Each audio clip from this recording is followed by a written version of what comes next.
Dom Bosco estava sozinho, caminhando pelas ruas escuras de Valdoco, em Turim, um dos bairros mais perigosos da Itália. Homens encapuzados o seguiam. Ele sabia que queriam matá-lo. Seus inimigos haviam jurado acabar com aquele padre que tirava jovens das garras do crime e da prostituição. De repente, das sombras surgiu um cão enorme, de pelo cinzento, olhos profundos e porte imponente. O animal se posicionou ao seu lado e caminhou com ele, firme e protetor. Os perseguidores recuaram. Dom Bosco chegou em casa são e salvo. Nos dias seguintes, o mesmo cão apareceu outras vezes, sempre nos momentos de perigo, sempre silencioso, sempre fiel. Dom Bosco o chamou de Grígio, mas ninguém sabia de onde vinha aquele animal. Ninguém o viu chegar. E quando não era mais necessário, ele simplesmente desaparecia. Muitos acreditam que Grígio não era um cão comum, mas um enviado do céu para proteger um dos maiores santos da história da Igreja. João Melchior Bosco nasceu em 16 de agosto de 1815, em Becchi, um vilarejo pobre no Piemonte, norte da Itália.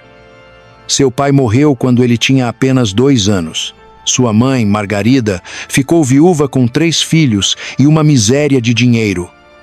Mesmo assim, ela criou João com fé, trabalho e amor. Desde menino, João era diferente.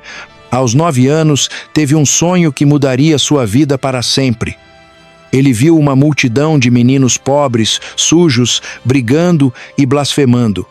Tentou acalmá-los com socos, mas não conseguiu. Então apareceu um homem luminoso que lhe disse: "Não é com pancadas que conquistarás esses meninos, mas com a mansidão e a caridade." Em seguida, surgiu uma mulher de majestade indescritível que lhe revelou: "Eu serei tua mestra. A seu tempo, tudo compreenderás." Era Nossa Senhora. E ela lhe mostrou que aqueles meninos selvagens se transformariam em cordeiros dóceis e que ele seria o pastor daqueles jovens abandonados. João acordou confuso, mas marcado. Aquele sonho era um chamado. Ele não sabia ainda, mas Deus o estava preparando para uma missão gigantesca. Durante a infância, João aprendeu truques de acrobacia, malabarismo e mágica.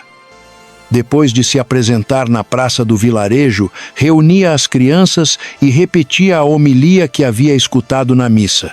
Ele evangelizava brincando. Ele ensinava com alegria.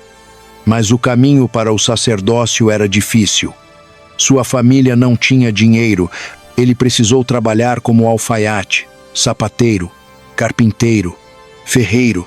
Estudava de madrugada, à luz de velas. Sofria humilhação, fome e cansaço, mas nunca desistiu.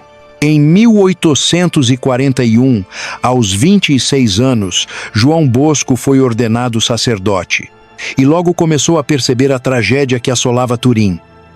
Milhares de meninos viviam nas ruas, órfãos, explorados, mergulhados no vício e na criminalidade. A Revolução Industrial jogava famílias inteiras na pobreza. As crianças eram tratadas como lixo. Dom Bosco olhou para aqueles jovens e viu o rosto de Cristo. No dia 8 de dezembro de 1841, festa da Imaculada Conceição, Dom Bosco estava se preparando para celebrar a missa na sacristia da igreja de São Francisco de Assis. Um menino de rua entrou, descalço, sujo, sem ter onde dormir. O sacristão o enxotou com grosseria. Dom Bosco interveio, chamou o garoto, conversou com ele, perguntou seu nome: Bartolomeu Garelli, 16 anos, órfão, analfabeto. Dom Bosco lhe ensinou o sinal da cruz. Lhe falou de Deus com ternura e lhe disse: "Volte amanhã, traga seus amigos." Bartolomeu voltou e trouxe outros. Em poucos meses, eram dezenas, depois centenas. Dom Bosco não tinha prédio, não tinha dinheiro, não tinha estrutura, mas tinha amor. Ele reunia os meninos em pátios, galpões abandonados, campos abertos, ensinava catecismo, dava aulas, jogava bola com eles, ouvia confissões, distribuía pão. Ele os tratava como filhos, e eles começaram a mudar. Foi assim que nasceu o Oratório de São Francisco de Sales, a obra que se espalharia pelo mundo inteiro. Mas nem todos ficaram felizes. Autoridades civis o acusavam de subversão. Padres invejosos o atacavam. Industriais o odiavam. Porque ele denunciava a exploração infantil, tentaram interná-lo em um hospício, tentaram matá-lo. E foi nessas horas que Grígio, o misterioso cão cinzento, aparecia.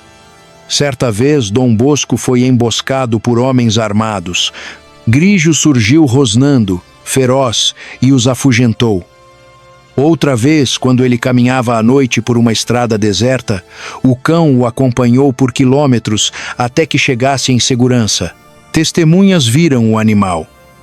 Mas ninguém jamais soube quem era o dono, de onde vinha ou para onde ia. Dom Bosco, com sua simplicidade, dizia apenas: "É um amigo que Deus me mandou." Dom Bosco era um homem de oração profunda. Passava horas diante do Santíssimo Sacramento. Rezava o terço todos os dias. E Deus lhe concedeu um dom extraordinário, sonhos proféticos. Não eram sonhos comuns, eram visões enviadas por Deus para guiá-lo, para advertir seus meninos, para fortalecer a fé da igreja. Mas Dom Bosco também viu, nesses sonhos, a realidade da batalha espiritual, a ação do demônio tentando destruir almas e atacar sua obra. Uma noite, Dom Bosco teve um sonho aterrorizante. Ele se viu caminhando pelo pátio do oratório e percebeu que havia fios invisíveis estendidos por toda parte, laços finíssimos como teias de aranha. Os meninos andavam distraídos e caíam naquelas armadilhas. Alguns tropeçavam e ficavam presos. Outros eram arrastados para longe. Dom Bosco segurou um dos laços e começou a puxar. Puxou, mas o fio não tinha fim. Ele seguiu o fio até chegar à boca de uma caverna escura e assustadora. Não queria entrar, mas continuou puxando com toda a força. Até que, de dentro daquela caverna, surgiu um monstro horrível, repugnante, segurando um cabo ao qual estavam atados todos os laços. Era o demônio. Cada vez que um jovem caía na rede, o monstro o puxava para si. Dom Bosco percebeu que era inútil competir em força com aquele ser infernal. Então fez o sinal da cruz e começou a rezar jaculatórias. O monstro recuou. Quando Dom Bosco acordou, sua mão ardia como se tivesse tocado fogo. Nos dias seguintes, a pele da palma de sua mão se desprendeu. Aquele sonho não era imaginação, era uma revelação. O demônio armava ciladas invisíveis para capturar as almas dos jovens através da preguiça, da desobediência, da impureza, dos maus companheiros, dos livros proibidos. E Dom Bosco entendeu que sua missão era arrancar aqueles meninos das garras do inferno. Outro sonho o marcou ainda mais profundamente. Dom Bosco viu-se no inferno, assistindo a uma reunião de demônios. O objetivo daquela assembleia diabólica era destruir a congregação salesiana, que se expandia pelo mundo arrancando jovens das trevas do pecado. Dom Bosco assistia, invisível, enquanto os demônios debatiam. Um deles se levantou e propôs: "Vamos destruí-los pela luxúria, tentando os padres salesianos pelas obras da carne." Houve um consenso inicial, mas outro demônio se levantou e disse: "Não funcionará." Dom Bosco incutiu nos seus filhos um grande amor à pureza e à castidade. Eles não cairão nisso. Desistiram. Outro diabo sugeriu: "Então vamos derrubá-los pela gula, pelo excesso de comida e bebida." Novamente discutiram. E novamente desistiram, pois reconheceram que Dom Bosco havia formado seus salesianos no amor à temperança.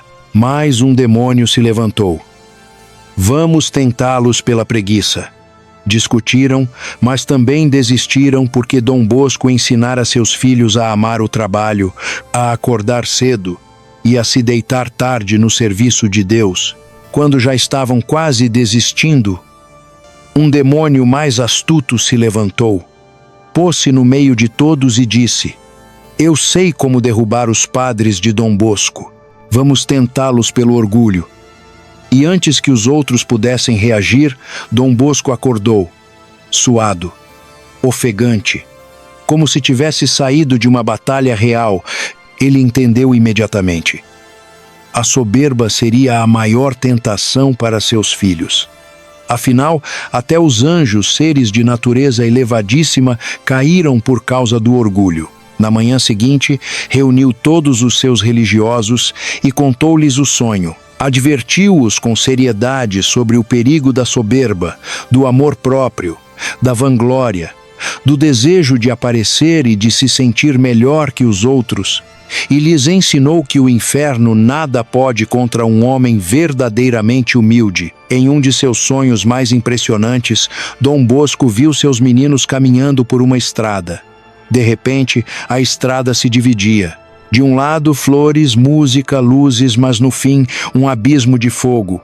Do outro lado, espinhos, pedras, sacrifícios, mas no fim, a glória do paraíso. Muitos meninos escolhiam o caminho fácil e caíam no inferno.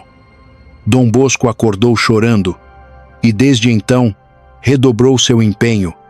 Ele sabia que estava lutando pela alma eterna daqueles jovens. Ensinou-lhes a fugir do pecado mortal, a se confessar frequentemente, a comungar com devoção. Ele repetia sempre: a alegria está em ter a alma em graça de Deus. Dom Bosco também tinha um carisma impressionante. Lia corações.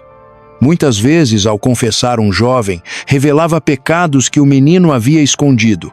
Outros, ele chamava pelo nome sem nunca tê-los visto antes. Certa vez, um jovem chegou ao oratório com a intenção de roubar. Dom Bosco o olhou nos olhos e disse: Meu filho, devolve o que pegaste. Deus te ama, mas o demônio quer te destruir. O rapaz caiu de joelhos, confessou o crime e mudou de vida. Milagres também aconteciam ao redor de Dom Bosco. Multiplicação de pães, curas inexplicáveis, previsões que se cumpriam ao detalhe. Mas ele não queria glória. Desviava os elogios, atribuía tudo a Deus e a Maria Santíssima. Em um desses sonhos, ele viu um navio à barca de Pedro, a Santa Igreja sendo atacado por navios inimigos que lançavam fogo e projéteis. O Papa estava ao leme, mas foi ferido mortalmente. Outro Papa assumiu e conduziu a barca em direção a duas colunas altíssimas que surgiam no mar. Em uma delas estava escrita: Salus Credentium, salvação dos fiéis. E no topo brilhava a Eucaristia. Na outra, Auxilium Christianorum, auxílio dos cristãos. E no alto, estava a imagem de Nossa Senhora. O Papa amarrou a barca às duas colunas e imediatamente os inimigos fugiram, as tempestades cessaram e a Igreja triunfou. Dom Bosco ensinou: a salvação da Igreja está na devoção à Eucaristia e à Maria Santíssima. Essa visão se cumpriu ao longo da história e continua atual. Se histórias como esta tocam sua fé e fazem você refletir sobre a grandeza da santidade, inscreva-se no canal. Assim, você nos ajuda a continuar espalhando as verdades da nossa fé e as vidas que revelam a misericórdia e o poder de Deus. Em 1859, Dom Bosco fundou a Congregação Salesiana, uma família religiosa dedicada à educação e salvação dos jovens, especialmente os mais pobres. O nome foi uma homenagem a São Francisco de Sales, modelo de doçura e caridade. Ele também fundou, com Santa Maria Domingas Mazarello, o Instituto das Filhas de Maria Auxiliadora para a educação das meninas. Dom Bosco criou um sistema educativo revolucionário, baseado em 3 pilares: razão, religião e amorevoleza, que significa amor demonstrado, carinho paterno, presença constante. Ele não acreditava em castigos violentos. Dizia: aqui, os meninos não só são amados, mas sabem que são amados. Em suas escolas, os jovens aprendiam ofícios, estudavam, rezavam, brincavam. Ele formava homens de bem, cristãos santos, cidadãos úteis, e os frutos apareceram. Milhares de jovens se converteram, centenas se tornaram sacerdotes e religiosos. Muitos deles santos canonizados. Dom Bosco construiu igrejas, escolas, oficinas, viajou pela Itália e pela Europa pedindo esmolas, enfrentando humilhações para sustentar sua obra. Trabalhou até a exaustão. Dormia poucas horas. Sofreu doenças, calúnias, traições. Mas nunca parou. Seu lema era: dá-me animas, ceteratoli. Dá-me alma, Senhor, e leva todo o resto. Ele não queria riqueza, honra ou conforto. Queria apenas salvar almas. No dia 31 de janeiro de 1888, aos 72 anos, consumido pelo trabalho e pela doação total, Dom Bosco entregou sua alma a Deus. Ele morreu como viveu, pobre, humilde, cercado por seus filhos espirituais. Milhares de pessoas choraram nas ruas de Turim. O Papa Pio XI, que o conheceu pessoalmente, o chamou de o Santo da Alegria. Em 1934, foi canonizado. Hoje, a família salesiana está presente em mais de 130 pascalizes. Milhões de jovens são educados segundo seu método. Sua obra continua viva, pulsante, salvando almas. São João Bosco nos ensina que a santidade não está em coisas extraordinárias, mas no amor concreto, no trabalho árduo, na entrega diária. Ele nos ensina que Deus chama a todos, inclusive os mais pobres e abandonados, para a grandeza da santidade. Ele nos ensina que onde há um jovem em perigo, ali está Cristo esperando ser amado e salvo. E ele nos ensina também que a batalha espiritual é real, que o demônio procura destruir almas, mas que a humildade, a oração e a devoção a Maria Santíssima são armas invencíveis contra o inferno. Que o exemplo de São João Bosco nos inspire a educar com amor, a servir com alegria, a combater o mal com a força da graça, e a nunca desistir de ninguém, porque nenhuma alma está perdida enquanto houver alguém rezando e lutando por ela.